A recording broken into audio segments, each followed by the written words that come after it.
Milton sir, আজকে এখন আমরা জামালপুর বুড়োরাজ মন্দিরের সামনে দাঁড়িয়ে আছি। মন্দিরটি বিখ্যাত, রাঢ়বঙ্গের বিখ্যাত মন্দির। এই মন্দিরটি সম্পর্কে জনশ্রুতি আছে যে আজ থেকে 600 বছর আগে এই মন্দিরটি একটি উইটিভির ওপরে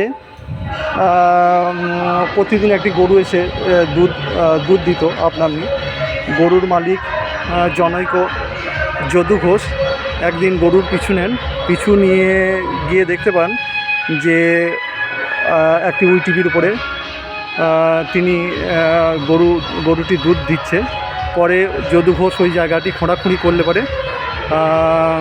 করলে পরে শিবলিঙ্গে দেখা পান। তো বুড়ো শিবরাজের রাজ আর ধর্মরাজের বুড়ো আর ধর্মরাজের রাজ, এই নিয়ে বুড়ো রাজ নাম হয়েছে। তো মন্দির দর্শন যারা করতে আসবেন অবশ্যই তারা গাজনের সময় আসবেন। হ্যাঁ, এখানে বলি হয়, অস্ত্র পুজো হয়। তো এখানে এক মাসব্যাপী মেলা হয়। আবার অনেকে শ্রাবণ মাসে গঙ্গা জল ঢালতে আসেন। তো যারা আসবেন একদিনের টিপে পূর্বস্থলী এরিয়াতে ঘুরতে আসবেন, তারা অবশ্যই মন্দির দর্শন করে যাবেন বা মন্দিরে পুজো দিয়ে যাবেন।